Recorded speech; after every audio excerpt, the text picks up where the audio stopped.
What's up guys, it's Mike. We are back with what I believe is the semi-last Sage video. And I went and got a few games and avoided all of the Mega Man entries since I'll be saving the Mega Man games for last. So let's start with the first entry, which is BrazSonic, and this is a returning entry to Sage. It's easy to remember this game for its opening cutscene, which has the main protagonist speeding by Sonic and splashing sand in his face. So the game feels much more polished this time around. There was built-in controller support and skippable cutscenes for those who may have already watched them and just want to quickly start the game.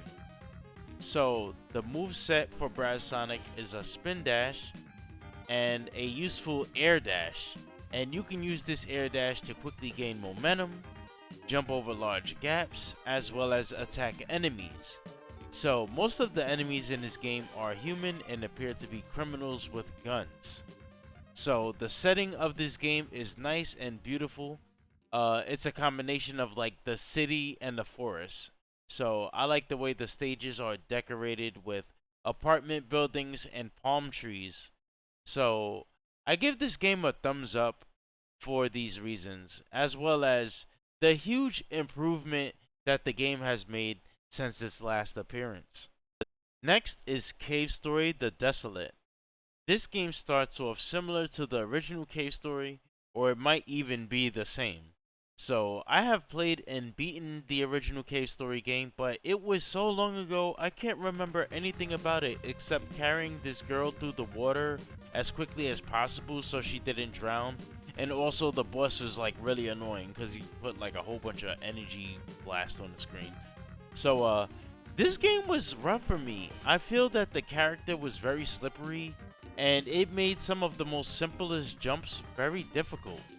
Eventually I did find someone who sold me a gun, and I think I went to hit the back button to open up the menu so I could like go and equip the weapon, but the game just closed. So I ended up just, ending there. And I will say that whether this is a remake, a sequel, or spin-off, whatever, it was good for the short time that I played it. And it definitely had that cave story vibe to it. Next is Monster World 4, and this game seems very interesting as it is both a 2D platformer and a turn-based action RPG.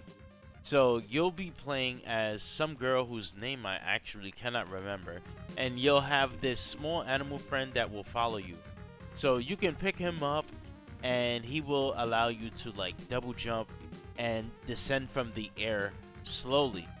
So you can also use him like a projectile and throw him at enemies. So when I was playing this demo, I really couldn't advance in the game as it just kept telling me that I needed courage to proceed.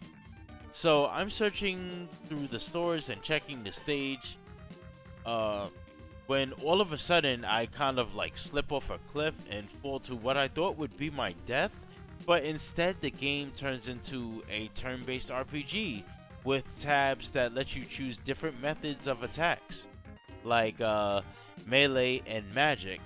So the enemy I was fighting didn't appear to be taking any damage as I just kept trying to attack, and it just kept going on forever. So I decided to just shut down the game from here.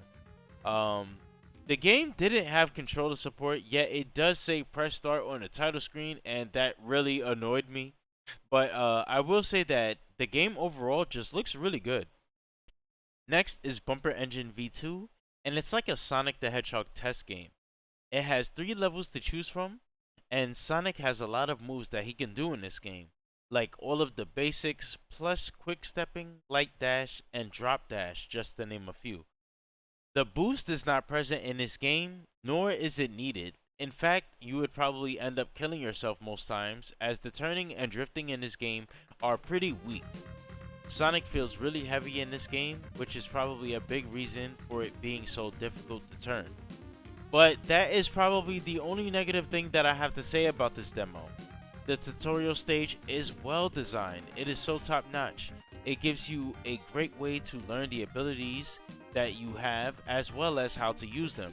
So you can feel that this game has a lot of love put into it, and I think it is definitely a reason that you should go and play it. So, you know, I found myself enjoying this one despite the lack of movement, and you know, the level design was just really good. So, with that being said, I am going to shut down here. I actually wanted to try Luigi and the Quest for Nothingness 2, but sadly I just could not get the game to start. I am going to link the games that I showcased in this video in the description below. If you're still here, consider giving me a like on this video to support the channel, and subscribe to the channel if you're feeling generous. So, I will see you all next time.